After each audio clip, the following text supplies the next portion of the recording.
Brush করে এসে বসলাম, সাথে সাথেই মা নিয়ে আসলো হরলিক্স আর বিস্কুট। হরলিক্সটা তো জানোই আন্টি পাঠিয়েছে আমার জন্য, তো সেটাই এখন মা কিন্তু মনে করে আমাকে সকালবেলায় দেয়। যদি সকালবেলায় স্কিপ করে যায় তাহলে সন্ধেবেলায় করে দেয়। এটা মায়ের কাছেই কিন্তু সম্ভব, কি বলো? নিজের জন্য দেখবে মনে থাকে না, কিন্তু মা থাকলে ঠিক মনে করে দেয়। অবস্থা দেখো, আমাকে দেখাতে হয়নি, আমার ছেলের চোখ অলরেডি পড়ে গেছে। কি বাবা কি? ও লাইটটা জ্বালিয়ে দাও তোমার। ও বাবা, টিটি কই? টিটি কই? টিটি কই? ও মা, এই টিটি, টিটি দেখো দেখছে কিরকম ভাবে। কই কই কই? আনন্দ পেয়েছে তুমি? আমাকে দেখাতে লাগেনি যে বাবা তোর জন্য একটা জিনিস রয়েছে। ও দেখে যে বকা শুরু করে দিয়েছে ওকে। আমি বলছি কী করছে রে? তারপর দেখি ওই যে ওর চোখে নজর গেছে আর এখন ওই যে বক বক শুরু করে দিয়েছে। বাবাই, টিটি কই? টিটি বকে দাও, বকে দাও বাবা, বকে দাও, বকে দাও, টিটিকে বকে দাও তো। বাবা, আটু বকে দাও, আটু বকে দাও। বাবা, এই যে কালকে রাত্রিবেলা ওখানটা লাগানো হয়েছিল আর আমি এদিকে বিছানা তুলতে গেছি আর ওকে নিচে নামিয়ে দিয়েছিলাম। দেখি ও মা, ওর নজর ঠিক পড়ে গেছে আমার পাপাটার। কই বাবা টিটি কই? দেখি দাও তো টিটি, দেখি দাও, মিমিদের দেখি দাও। ওরে বাবা,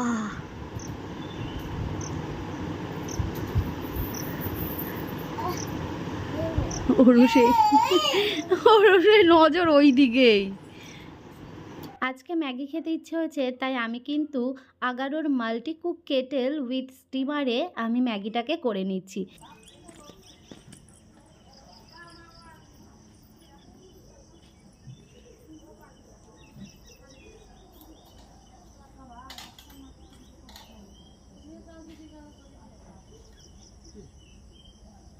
ফ্রিজে মাছ মাংস থাকা সত্ত্বেও আমি দেখো পাড়ায় দাদা যে এসেছে দাদার থেকে মাছ নিচ্ছি। কি মাছ বলো তো? তেলাপিয়া। তোমাদের আগের ব্লগে বলেছিলাম না যে তেলাপিয়া মাছ আমি বাজারে পাইনি, তো দেখলাম দাদা এনেছে, তাও আবার 2 পিসই ছিল। তাই আর কি ওই দুটোই নিয়ে নিলাম। আর আমার বর তো বাড়িতে এসে যখন দেখলো আমি তেলাপিয়া মাছ নিয়েছি আমাকে বলছে কি ব্যাপার, মাছ নেই ফ্রিজে, তুমি আবার মাছ কিনেছো? আমি বললাম না না, তেলাপিয়া মাছ খেতে ইচ্ছে করছিলো তাই জন্যে নিয়েছি। তবে জানো তো আমি যে সাইজটা চাইছিলাম সেটা পেলাম না। ওই যে মনে আছে তোমাদের কোনো একটা ভ্লগে আমি শেয়ার করেছিলাম ওই মাছ কাকা যখন আসতো, এখন তো মাছ কাকা এ পাড়ায় আসে না, অন্য পাড়া দিয়ে চলে যায়, তখন কাকার কাছ থেকে নিয়েছিলাম ঠিক এক বিদ্যার মতন, বেশ সুন্দর। না ওটাকে মানে কাটতে হবে না বড় রাখলেও সমস্যা, বেশ সুন্দর একটা সাইজ। আমার ওরকম গোটা গোটা মাছ খেতে বেশ ভালো লাগে জানো তো। তো ওই যে ছেলেকে নিয়েই চলে গেলাম, আমি তো হরলিক্স খেলাম, সাথে ছেলে উঠে পড়লো, ওকেও খাওয়ালাম। তারপরেই দেখি দাদা আসলো, তো এদিকে ছেলেকে নিয়ে একটু বাইরে আসলাম। আর দেখো সকালবেলায় রোদের তাপ এত দিচ্ছে কি বলবো।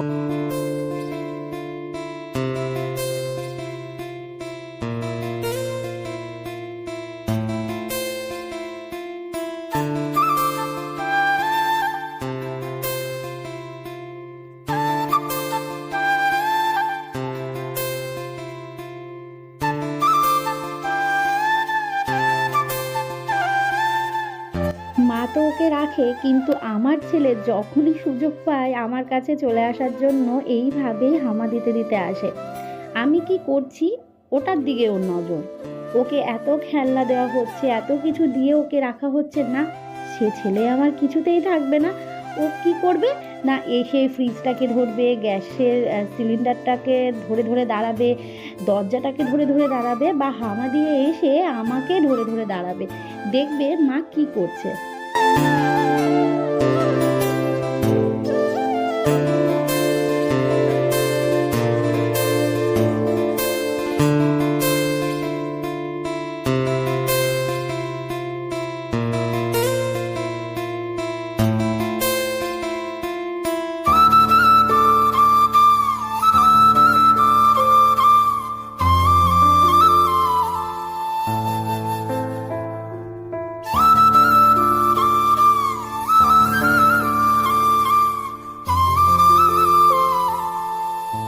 গরমে এই দুপুরবেলায় স্নান করাও যায় না বা দুপুরবেলায় এই কাজকর্মগুলো করাও যায় না।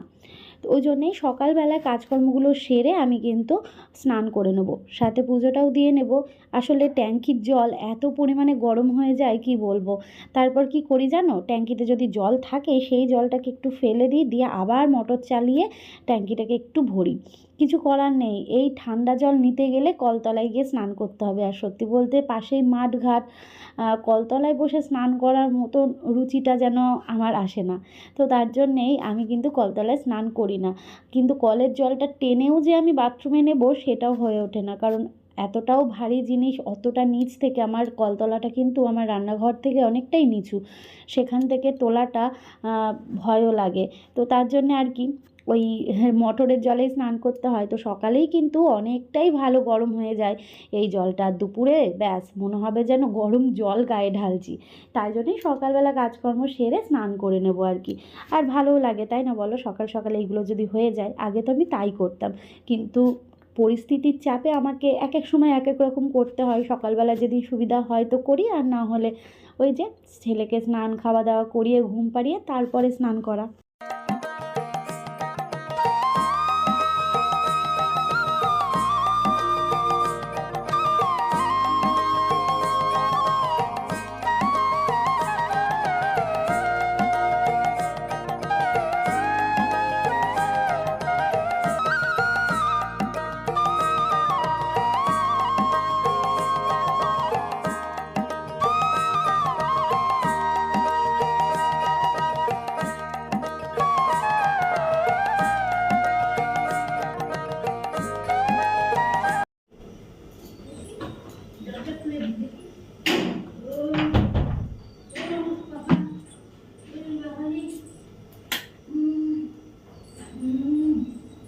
ছাদে আসলে বোঝা যায় যে রোদের কী তাপ, দেখো এত রোদের তাপ। আমি যে স্নান করে আসলাম কে বলবে।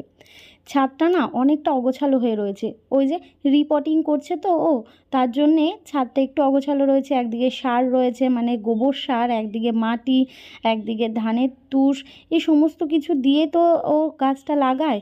তো সেইগুলো চারিদিকে ছড়িয়ে রয়েছে। এইগুলোর কাজটা হয়ে গেলে ছাদটাকে দেখি একদম ঝাড় দিয়ে দেবো। আর কিছু টব আছে সেইগুলো খালি, জানো তো। আসলে এই গরমকালে তো খুব একটা ফুলের গাছ হয় না, ওই বাগান বিলাসটা সবসময় হয়, বেশ ভালো লাগে, কিছু মাস একটানা ফুল থাকে ধরে। তাই জন্য আমার বরের শখ বাগান বিলাসটাই বেশি করবে আমাদের ছাদে। তোমরা অনেকে পছন্দ করো আমাদের ছাদ বাগানটা, তবে এখন তুলনামূলকভাবে ফুল গাছ অনেক কম রয়েছে। এই শীতকাল আসলে আবার অনেক ধরনের ফুল গাছ লাগানো হবে, তবে এবার কিন্তু অনেক আগে আগে লাগাবো। এই ধরো পুজোর সময় থেকে বা পুজোর পর থেকে, তাহলে ফুল আরও ভালো ধরে রাখবে, মানে ধরে থাকবে, সেটা দেখতেও ভালো লাগবে, তাই না? কাঁঠালের বীজগুলোকে রোদে দিয়ে দিলাম, এবার কিন্তু ওই আচারটাকেও রোদে দেবো, তার সাথে বড়িটাও। গতকালকে তো দেওয়া হয়নি, ওই যে হনুমান এসেছিলো তো, হনুমানের জন্য বাবা যখন আমরা বড়ি দিতাম কী যে ভয় লাগতো। একবার তো এসেও গেছিলো যখন বৌদি বড়ি দিয়েছিল, বড়ি অলরেডি অর্ধেক নেটে খাওয়াও হয়ে গেছিলো, এরকম একটা ব্যাপার।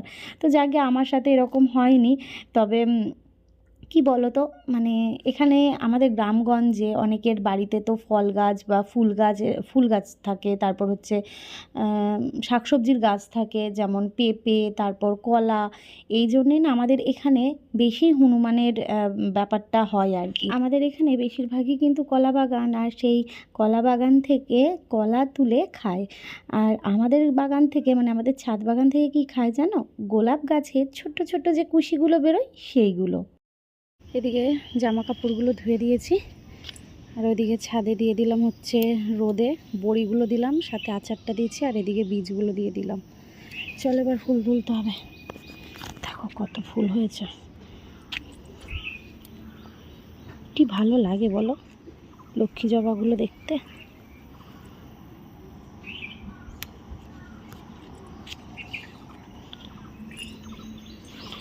বাহ, কত ফুল হয়েছে গো, কুন্দ ফুল।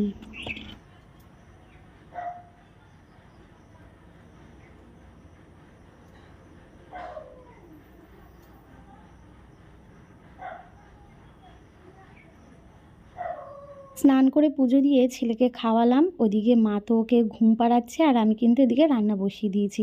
তবে মা পাতা বাটাটা করে দিয়েছে আর আমি করলাম হচ্ছে এই মাছের ঝোল আর এই ডাঁটার চচ্চড়ি। এটা হচ্ছে ঘ্যাটকলের ডাঁটার চচ্চড়ি, সাথে রয়েছে এর মধ্যে ওই কি বলে বীজ, কাঁঠালের বীজ। ওফ, কি যে দারুণ হয়েছিল খেতে, কি বলবো। হাঁড়িতে রয়েছে গরম গরম ভাত আর সাথে রয়েছে ঘ্যাটকল পাতার বাটা, মানে পাতা বাটা। এদিকে মাছটাও ভেজে রেখেছি, মাছের ঝোলটা ফুটছে, তারপর মাকে খেতে দেবো। আর আমার প্রচণ্ড খিদে পেয়ে গেছে, ওই জন্যে ওই ডাঁটার যে চচ্চড়িটা ছিল সেটা দিয়ে একটুখানি ভাত নিয়ে নিয়েছি।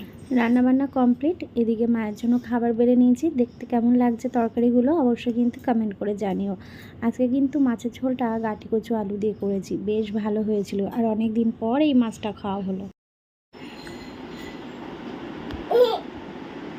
কি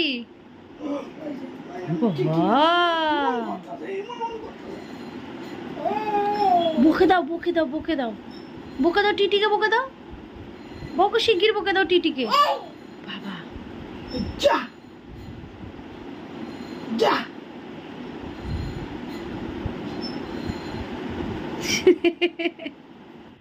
বাইরে কিছু আম ছিল, সেই আমের মধ্যে কিছু আম ফ্রিজে রেখে দিলাম।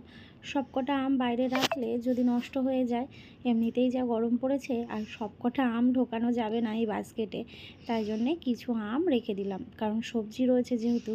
আর এদিকে দেখতেই পাচ্ছ ছেলে আমার সাথে কোম্পানি দিচ্ছে, আমি যেটাই করব সেটাই ওকে দেখতে হবে, ওকে কাছে এসে বসে থাকতে হবে। যাকগে, এদিকে সমস্ত কিছু আমি গুছিয়ে নিলাম আর তারপর ওকে স্নানও করিয়ে দেবো, কারণ ওকে স্নান করানো হয়নি, ঘুমোচ্ছিল।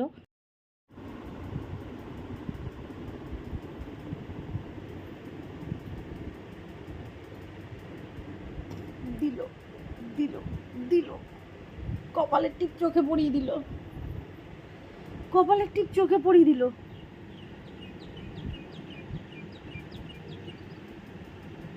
কোথায় গেল, কোথায় গেল?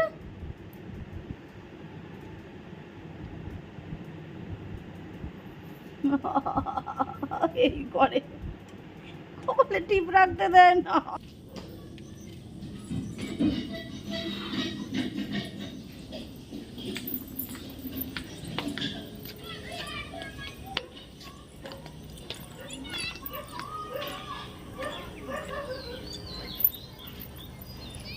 পাপা, পাপা, পাপা কোথায় যাচ্ছে? পাপাটা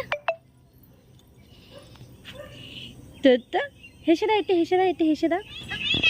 দুদিন আগে এই ঘাসগুলোতে ওষুধ দেওয়া হয়েছিল, তারপরেই কিন্তু দুপুরবেলায় বৃষ্টি হয়েছিল। প্রচণ্ড টেনশন হচ্ছিল যে ওষুধটা দেওয়া হলো এত কষ্ট করে, তো ঘাসগুলো কিছু হবে কি হবে না সেটাই চিন্তা হচ্ছিল। তো দেখো একদম যে রাস্তাটুকু দিয়ে দেওয়া হয়েছিল সমস্তটাই কিন্তু একদম লাল হয়ে গেছে, আর এদিকে কিন্তু প্যান্ডেলের জন্য বাঁশও পড়ে গেছে। একেবারে সন্ধেবেলায় চলে এসেছি, এদিকে কিন্তু নাইটিটা চেঞ্জ করে গা ধুয়ে তারপর কিন্তু সন্ধেটা দিয়ে নিচ্ছি। যা গরম পড়েছে আর পারা যাচ্ছে না। ছেলেকে খাই দিয়েছি, ওর বাবা ওকে ঘুম পাড়াচ্ছে, আর এদিকে কিন্তু আমি দুধটাকে গরম করে নিলাম, মায়ের জন্য চা করেছি, আর এদিকে কিন্তু আমুড়ি মেখেছি ওকে দেবো বলে। প্রতিবার গ্যাস শেষ হয় ঠিক রবিবার রাতে করে, আর পরের দিন সোমবার থাকে, তখন তো ভীষণ সমস্যায় পড়তে হয়। তবে না, আজকে কোনো সমস্যায় পড়তে হবে না, কারণ আমার যেহেতু ডবল আর অলরেডি ঘরে রয়েছে সিলিন্ডারটা। আর এর আগে যে সমস্যাটা হয়েছিল তোমরা তো জানো, কটা দিন আগেই ব্লগ শেয়ার করেছিলাম। ওই গ্যাসটা কিন্তু এত দিন চললো, মানে পুরো 15টা দিন চললো, আর আমি তো জানি যে আমার গ্যাস শেষ হয়ে গেছে। তো যাকগে ওই গ্যাসটা শেষ হলো আজকে, মানে আমি ছেলের জল গরম বসিয়েছি, ব্যাস শেষ হয়ে গেল। তো এদিকে রাতে তো রান্না করব, মা ওইদিকে আটা মেখে দিচ্ছে, আর রাতে হবে ডিম কষা আর রুটি, সাথে তো আম রয়েছে। গ্যাসটা লাগিয়ে দেওয়ার পর এদিকে রাতের রান্নাও হয়ে গেছে। আর ডিম কষা খুব একটা ঝোল রাখিনি, একদমও শুকনো শুকনো তেমনটাও নয়। তো এদিকে গরম মশলাটাও দিয়ে দিলাম, এবার গ্যাসটাকে বন্ধ করে দেব। আর রুটিটাও কিন্তু হয়ে গেছে। আর আমাদের সাথে সাথে সোনা পাপাও কিন্তু রাতে রুটি খায়, তো ওর রুটিটাকেও গরম জলে ভিজিয়ে রেখে দিয়েছি। তবে এখনই আমরা খাবো না, অ্যাকচুয়ালি যে আচারটা মা দুদিন আগে বানিয়েছিল সেই আচারটাকে এখন বয়মে ঢালা হবে। দুদিন তো রোদ লাগানো হয়েছে, এবার বয়মে রেখে তারপরে রোদ লাগাতে হবে। আচ্ছা, তোমাদের কি জিভে জল আসলো এই এই ক্লিপটা দেখে কমেন্ট করে কিন্তু জানিও। অলরেডি এর আগে আমি কমেন্ট পেয়েছি, রিয়াঙ্কা কি সুন্দর কালার হয়েছে, ভালো লাগছে দেখতে। তো যাকগে, চলো আমি বয়মে রেখে দিই, তারপর সবাই মিলে খাওয়া দাওয়া করবো। আর তারপরে কিন্তু শেষে ছেলেকে খাওয়াবো। আর ও এখন ঘুমোচ্ছে, আর আজকে কিন্তু সন্ধেবেলায় ঘুম দেয়নি, মানে প্রায় ওই দেরি করে, অনেকটা দেরি করে ও ঘুমিয়েছে, যেখানে ও 7টা সাড়ে 7টার দিকে ঘুমোয়।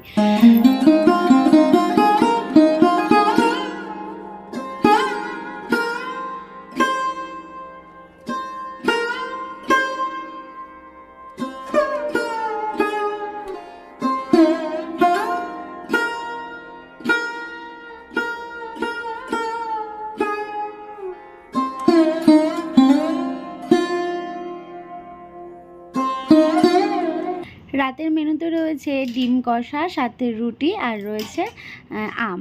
এই হচ্ছে রাতের খাবার। চলো তাহলে আজকের ব্লগটা এখানেই শেষ করলাম। ভালো থেকো কেমন।